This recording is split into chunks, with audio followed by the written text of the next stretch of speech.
Welcome to the Know. I'm Ashley Jenkins, and we're going to do a little bit of a thing for you guys because we're getting to the holiday period where there are fewer big stories, but there's a bunch of smaller stuff going on. So if you're familiar with the news roundups that we do on Tuesdays and Thursdays, we're going to start doing one per day to cover all that smaller stuff in between all the big stuff that we do. So let's kick that off. Final Fantasy 15 is already out, but that doesn't mean that its 10-year development is over just yet. Director Hajime Tabata released a statement today detailing the game's upcoming content roadmap, which will be in addition to the already announced 6 DLC packs. The roadmap actually details some pretty huge changes to the game, with some of them fixing its story, which is good.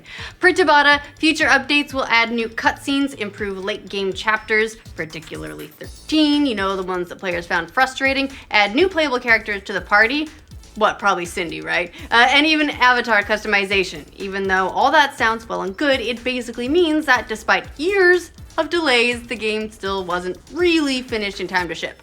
While it's mostly gotten a positive reception, many reviews did note that the later areas in the game felt particularly rushed. But hey, at least we live in a day and age where you can ship your game unfinished and fix it later. Gotta find the positive somewhere. If you didn't get what the hell was going on in Kojima's new Death Stranding trailer, you're in the clear because neither did one of its stars. The newly unveiled villain, Mads Mikkelsen, is making the rounds doing press tours for his role in the upcoming Star Wars Rogue One, and naturally, his work with Kojima has been coming up.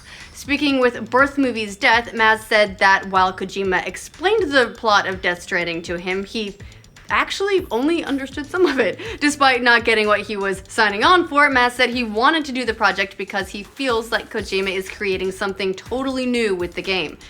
Don't worry, Mads, we're pretty sure we'll be in the same boat even years after we have played the game. 3 sequels and 2 prequels. We'll still wonder, what is happening? And we'll enjoy every minute of it. The PlayStation 4's rise to legendary console status continues. The game system has just surpassed another huge milestone, shooting past 50 million units sold.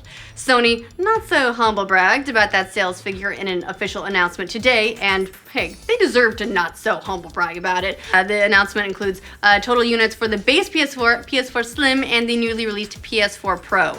That 50 million mark, by the way, keeps them on track for their projections, which predict that they will sell more than 60 million by the end of their fiscal year in March 2017. That 50 million also puts it nipping at the heels of the PS2 at a similar point in its lifetime, which went on to become the best-selling console of all time. We don't know how far that puts it ahead of the Xbox One, since Microsoft is playing coy with those numbers, but recent estimates from Nvidia placed that number around the 29 million mark back in August, which was right at the start of Xbox One outselling the PS4 for a couple months in a row in the US. Not that it ever does that internationally. But wait, wasn't this supposed to be the generation that proved consoles were dying? Speaking of Xbox One, there was no way Xbox boss Phil Spencer was going to sit idly by and let Sony make all the news. No. Spencer was talking again about Project Scorpio, giving us just a little bit more insight into what we can expect out of the new console's price. In an interview with Oz Gamers, the executive said the most important thing about the new system is finding the right balance for gamers. He said, "I want Scorpio to be at a console price point. I'm not trying to go and compete with a high-end rig." So despite all that strutting around about the most powerful console ever made, they know they probably can't hold a candle to the master race.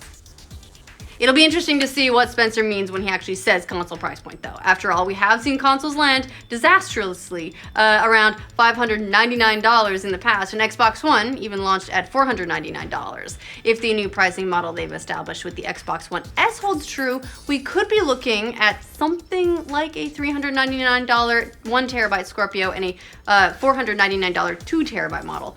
Or extra hundreds, who knows? We've waited long enough for glimpses of Spider-Man Homecoming, and the wait is almost over. Marvel announced on Twitter today that the first trailer for the web-slinger's new film will be debuting tomorrow night on Jimmy Kimmel. Along with the announcement, they dropped the tiniest of teases, which shows Peter Parker receiving a case from Happy Hogan, Tony Stark's bodyguard. The case has an upgrade for Parker's Spidey suit inside, maybe one that will make it less CG-ish. Spider-Man's classic web wings, which we've been missing, let's be honest. You can see the rest tomorrow, but if for some reason you're in the mood for even more late-night nerd reveals, and why wouldn't you be, you can also catch a demonstration of Nintendo's next big mobile app, Super Mario Run, tonight on Jimmy Fallon. because TV is where those announcements are made now, unless they're made on a Nintendo Direct. Get ready to swan dive into a room of gold coins. And try not to asphyxiate because that would be pretty dangerous. Because Disney XD released a teaser image for the new DuckTales series. This one's for Lawrence because he's busy doing a whole bunch of holiday stuff, but he's really excited about DuckTales. Woo! And who wouldn't be? If you're a fan of the original series, and if you're not, don't be such a Scrooge. The image provides some clues as to who will be in the upcoming reboot. Possibly the biggest teaser is the inclusion of Donald Duck, who was never in the beloved 1987 series, plus Webby, the granddaughter of Scrooge's housekeeper, and Launchpad McQuack, his pilot and BFF. This series comes out in summer of 2017, and we're just going to be singing the theme song until then. Woo! When you think of Will Ferrell, do the words professional esports athlete come to mind? Yeah, okay, us either. But he's attached to star in an untitled comedy where he will play a member of a pro esports team. So there you go. It's all changing. Variety says the movie will be similar to his NASCAR comedy Talladega Nights. But let's be honest, competitive gaming is a little bit different than making a left turn in your car for a few hours. Not gonna lie, this casting feels kind of weird considering that some esports players are 15 years old and many retire in their 20s. I had to because it's impossible to keep up with the teens. On the other hand, the idea of Ron Burgundy punting some noobs is kind of awesome. And they do sort of address his age in the premise. Attention hackers in need of holiday gift money. Nintendo is gonna pay you up to $20,000 to hack the 3DS. So that's a lot of gifts. Yes, you heard it right. $20,000. The company, which has had a bug bounty program in place since 1996, says its goal is to find and address vulnerabilities on the 3DS handheld system that could jeopardize that environment. That includes anything from the processors to weaknesses in the software. Nintendo put out a list of examples it wants to prevent, like modding games and dissemination of inappropriate material to children. Oh, Nintendo found Rule 34. And Nintendo is paying potentially big bucks for all of that. Depending on the bug you find, it ranges from $100 to $20,000. And I should have learned how to use a computer at some point. Speaking of hackers, a 24-year-old from the Bahamas was sentenced to 5 years in prison Tuesday for hacking into celebrities' email. He did not get $20,000 for it, according to the Associated Press. A judge even doubled the sentence that Alonzo Knowles could have received if he'd shown any kind of remorse, saying that 5 years in prison was the only way to keep him from harming victims. So far, the criminal justice system has totally failed to get your attention, U.S. District Judge Paul A. Engelmeyer told Knowles. Knowles was convicted of stealing scripts and personal information from celebrities. After he was arrested in 2015, he boasted that he'll someday write a book to, quote, shake up Hollywood. He sounds like a real good guy. Is Konami coming out with its own console? Not a pachinko machine, maybe an actual console. The game maker filed for a trademark for TurboGrafx. Yeah, that might make a comeback with the US Patent and Trademark Office, but it's not immediately clear what it might actually mean. The trademark could cover everything from games to consoles. You may, if you're old enough, remember the TurboGrafx 16 from the late 80s when it was the first home console to have a CD-ROM add-on.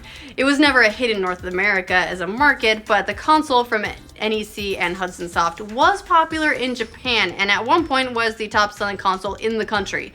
It was famous for games like Bonk's Adventure and Devil's Crush, which was basically a satanic pinball game. So you should bring that back, Konami. Also, Kanye's supposedly going to name his new album TurboGrafx 16. So that's a thing. Hipsters. What do you guys think of all the stories in today's roundup? Let us know in the comments. And for more news from every corner of the internet, like this video and subscribe to the Know. Beginning. And you called it the PS4 Scorpio. Yeah, I did? I didn't want to stop you because you Son of a bitch, I was on a roll. I was Yeah. feeling so much pressure. There were a couple stumbles I would have gone back and covered, but I was like, no, I can do it. Do we have any? Do we have the mic? Jeez, I can't believe we recorded an entire news story this morning and we didn't even have the mic hooked up.